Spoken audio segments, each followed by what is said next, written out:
Hoje é o terceiro ano de Geografia, vamos para o capítulo 6 da apostila, semana 4, tá? Nós vamos falar sobre as legislações no Brasil, sobre as leis trabalhistas, tá? Economia e século XXI. Então nós temos aí o PEA, que é a população economicamente ativa do Brasil, vem cada vez mais diminuindo.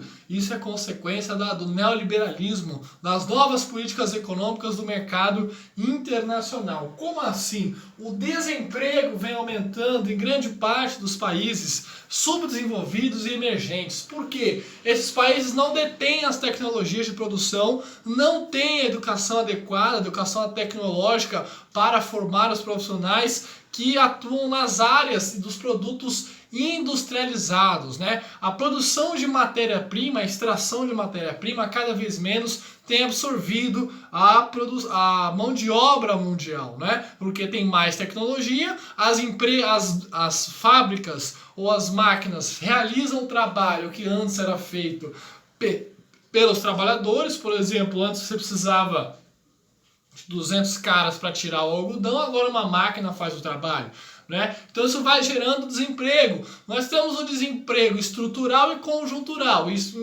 O conjuntural é por causa da conjuntura econômica, o país está em crise. E o estrutural é a estrutura, né? A estrutura se modificou, uma máquina agora faz o trabalho que você realizava. Então o desemprego no Brasil vem aumentando aí, passa de 10 a 14 milhões, vem variando nos últimos anos, diminui, aumenta, não é? Mas sempre numa taxa muito alta, junto com os outros países em desenvolvimento no planeta, tá? As legislações trabalhistas, elas vêm cada vez mais se modificando. Por quê?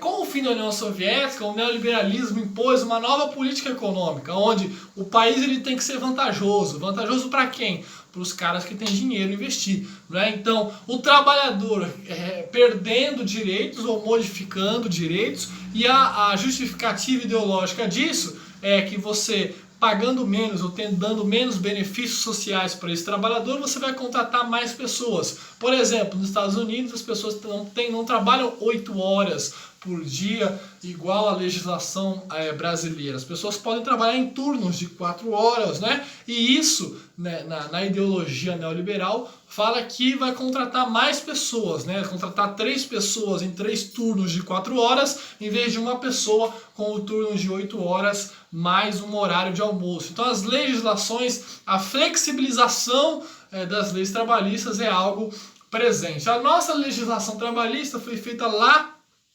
pelo Getúlio Vargas, na década de 1930, 1940. Então ainda tem muitas adequações em relação àquele Estado mais centralizado, que controlava mais a economia, e hoje em dia a economia ela é neoliberal, ela tem fluxo de mercado, fluxo de pessoas, então é uma economia mais dinamizada. Por isso que falam tanto em reformas, né? Reforma da Previdência, reforma trabalhista, reforma administrativa, tá?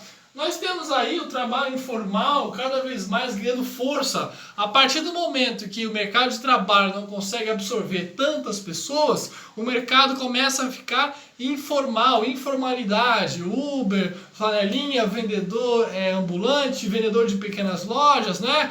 E mercados ali não regularizados, que a pessoa não tem carteira de trabalho, não tem ali um vínculo empregatício. Se ela ficar doente, ela não tem direito a nada, não tem direito a férias, 13º, é algo ali, o trabalho naquele momento em troca da remuneração ali provisória, não existe uma relação de trabalho estabelecida, tá? Temos também o lado negativo de estabelecer relação de trabalho, porque sempre que você coloca o governo no meio de uma relação de trabalho, ele cobra impostos, né? Então, por exemplo, a discussão atual é em relação aos motoboys, né?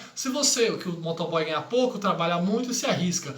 Porém, se você colocar o governo no meio dessa intermediação entre os motoboys e as empresas, isso não vai aumentar o salário do motoboy, sim vai colocar mais o imposto em cima do que o motoboy ou a empresa ganha, que é o governo. Então nós temos aí uma série de problemas de adequações do mercado de trabalho, adequações da cobrança de impostos, adequações do governo em relação a como cobrar, como exigir e como regulamentar a flexibilização, o aparecimento de novas carreiras, novos mercados e novas funções de trabalho, tá?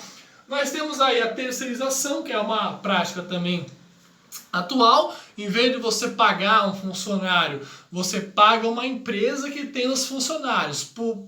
E se esse funcionário ficar doente, eu não preciso pagar esse funcionário, e sim a empresa que terceirizou o serviço. Então é uma prática cada vez mais comum no nosso século XXI. Tá? Nós temos no Brasil, obviamente, questões que vocês já sabem, concentração de renda. Então você tem uma pirâmide etária concentrada, onde a classe A e B tem a maior parte dos lucros. Apesar do Brasil estar entre as 10 maiores economias do mundo, a concentração de renda é presente. E as classes de baixo não tem cada vez menos. A distância entre o rico e o pobre é cada vez maior na sociedade brasileira. Isso gera o quê? Uma exclusão social, desigualdade e, obviamente, vai ali desembocar em outros problemas contemporâneos como a violência em geral, tá bom?